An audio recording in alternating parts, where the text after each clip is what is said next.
Tomber enceinte plus vite en repérant les 3 signes d'un cycle qui dysfonctionne. Dans ces 3 signes d'un cycle qui dysfonctionne, nous allons parler des cycles irréguliers, des troubles de l'ovulation, mais également des spottings. Bonjour, je suis Virginie Terrier et je suis la cofondatrice de Fertiline. Bonjour, je suis Adva Grundmann et je suis la cofondatrice de Fertiline. Si vous aimez nos contenus vidéo, n'hésitez pas à liker, commenter, partager et vous abonner à notre chaîne. Si vous avez des questions sur nos solutions, n'hésitez pas à réserver un bilan de situation avec l'une de nos collaboratrices. Dans cette vidéo, nous allons voir comment tomber enceinte plus rapidement en repérant 3 signes qui pourraient faire croire qu'on a un problème durant son cycle.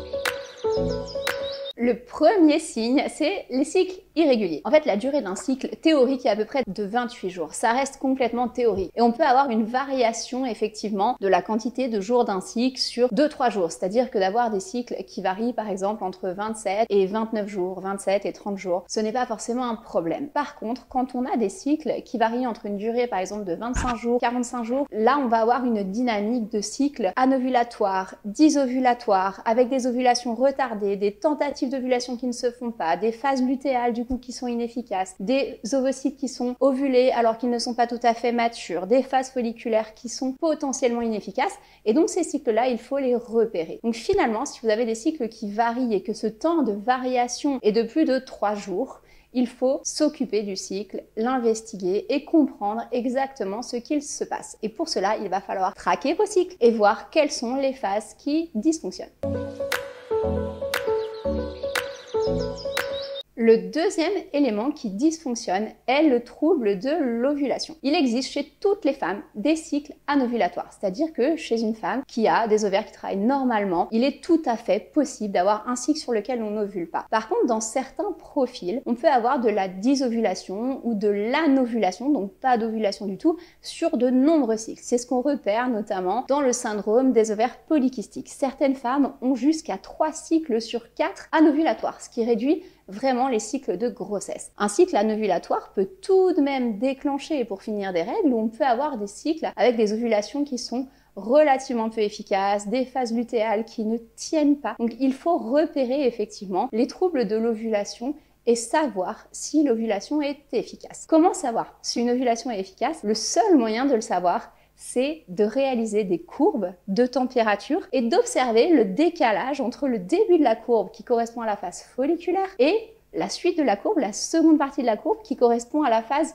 lutéale. Si vous ne vous retrouvez pas avec une courbe de température biphasée et une différence de hauteur entre les deux courbes, cela sous-entend que votre cycle potentiellement n'est pas ovulatoire. Je sais que certaines d'entre vous font des tests d'ovulation pour voir si il y a ovulation ou non. Eh bien, sachez qu'un test d'ovulation peut être positif sans forcément qu'il y ait une ovulation. Un test d'ovulation repère le pic d'une hormone qui s'appelle la LH, l'hormone lutéinisante. Cette LH, elle va augmenter sous l'effet des oestrogènes à la fin de la phase folliculaire. Elle va réaliser un pic et quand vous faites votre test d'ovulation, vous allez voir ce pic. Et ce pic sous-entend que normalement, vous allez ovuler en moyenne 30 heures après le pic de LH. Mais ça, c'est si et seulement si votre ovaire est prêt à ovuler et si vos follicules sont suffisamment matures. D'ailleurs, pour certaines d'entre vous, peut-être que vous avez réalisé des tests de LH à plusieurs moments du cycle et que vous retrouvez ce pic de LH à plusieurs moments du cycle. Peut-être puisque votre ovaire fait plusieurs tentatives d'ovulation et qu'avec ces tentatives d'ovulation, l'ovulation ne se produit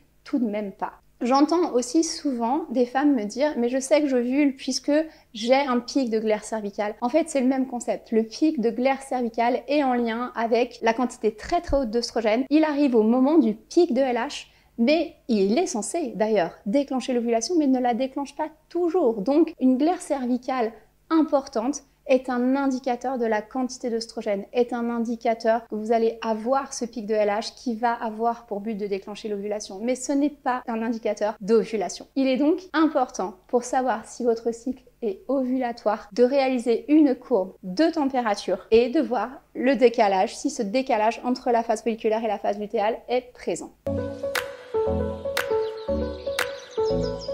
En fait, le spotting, c'est donc les pertes du sang en dehors des règles. Les règles, bien évidemment, correspondent à la destruction de l'endomètre. Une fois que le tissu n'a pas été fécondé, à la fin de la phase lutéale, eh bien cet endomètre va se dissoudre et c'est ce qui se transforme en règles. Le spotting correspond à des saignements en cours de cycle, c'est-à-dire un début en fait de perte de ce tissu de l'endomètre en cours de cycle. Et on peut retrouver ce spotting à différents moments du cycle. Le plus courant est de le retrouver en fin de cycle, mais on peut le retrouver en fait même en milieu de cycle, au moment de l'ovulation et parfois un peu plus rarement en début de cycle. Le spotting est toujours un indicateur de déséquilibre hormonal.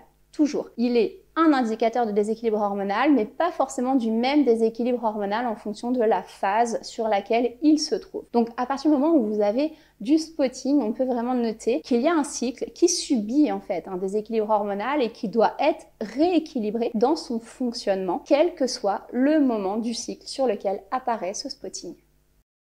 Et donc, qu'est-ce qu'on fait lorsqu'on repère des dysfonctionnements? Quand on repère des dysfonctionnements, déjà il faut savoir de quel dysfonctionnement on parle. Est-ce qu'on a justement des troubles de l'ovulation? Est-ce qu'on a une problématique de phase inefficace? Est-ce qu'on a des problématiques de spotting? En fonction des dysfonctionnements, il faut se poser la question quelle est la cause de ce dysfonctionnement. Par exemple, si on a un spotting en fin de cycle, souvent, ça sous-entend qu'on a une phase lutéale qui n'est pas très efficace. On va le comparer à des courbes de température. On va se dire, ok, alors effectivement, cette hypothèse est claire. On a une phase lutéale qui n'est pas efficace. Donc cette phase lutéale, on va essayer de la renforcer par telle action, telle action, telle action. Est-ce que cette phase lutéale n'est pas efficace parce qu'on a des déviations hormonales et qu'on a un stress ou un manque de sommeil, par exemple, qui occupe trop de ressources et que l'ovaire n'a plus suffisamment de ressources pour produire sa progestérone? La progestérone, c'est l'hormone la plus sensible. Dès qu'on a des variations, en fait, d'hormones de stress, on va être privé de notre progestérone. On va avoir une phase lutéale qui est raccourcie. Est-ce que cette phase lutéale raccourcie est en lien avec l'âge? Parce qu'on sait qu'on a quand même une baisse du niveau de progestérone autour de 40-45 ans. Et c'est loin d'être un phénomène irréversible. En fait, on peut aussi avoir des actions qui vont améliorer en fait cette production de progestérone. Dès qu'on repère un défaut du cycle, l'idée c'est d'être clair sur quel est l'indicateur, qu'est-ce que ça nous indique et surtout qu'est-ce qu'on peut mettre en place dans le contexte, mais il faut vraiment voir ce qui dans le contexte influence cela. Parce que juste de se dire on a là un signe de baisse de progestérone et amener de la progestérone, en réalité c'est juste une couverture qui va pas servir à grand chose. Parce que si le corps se prive d'une production de progestérone, c'est qu'il y a quelque chose de plus important à faire, qu'il y a un combat plus important à mener et que du coup les ressources sont mobilisées ailleurs. Il va falloir les remettre en fait au niveau ovarien. Donc c'est très intéressant toute cette observation et l'idée c'est de dire si vous avez des signes d'un cycle qui dysfonctionne, l'objectif va être de rétablir. Mais pour rétablir, il faut vraiment comprendre l'intégralité du contexte et souvent pour le faire, il faut être bien accompagné avec des personnes qui connaissent les cycles, qui savent les interpréter et qui peuvent vous aider dans le rétablissement en fait de vos cycles et observer que ça fonctionne aussi, hein. C'est ça l'idée. Et quid justement, est-ce que c'est important lors d'une PMA, lors d'un traitement de PMA, d'analyser ces cycles? Ça l'est encore plus en fait, parce que souvent on a tendance à se dire ah non mais je suis en PMA, j'analyse plus mes cycles. Et nous quand on accompagne des couples, on leur dit si, mais en fait même si vous avez un objectif de PMA, on va vous conseiller d'analyser vos cycles parce que ça va nous donner une idée du contexte hormonal, ça va nous permettre de valider un contexte hormonal ou d'invalider un contexte hormonal, de se dire ok, on voit que la phase folliculaire a besoin de soutien, on voit que la phase lutéale a besoin de soutien, on voit que l'ovulation n'est pas suffisamment puissante, ce qui veut dire qu'on a des freins, probablement au niveau de l'axe hypothalamo-hypophysaire, des liens avec le stress, on va pouvoir faire des liens sur plein de choses au niveau du profil. Pour nous, ça va nous donner des indications en or. Je profite de la sortie de cette vidéo pour vous rappeler que nous avons rendez-vous jeudi prochain à midi pour parler de l'importance de l'interprétation du cycle et même lorsqu'on est en PMA. Donc on se réjouit de vous retrouver pour ce premier webinaire de l'année. Vous avez le lien d'inscription en bas.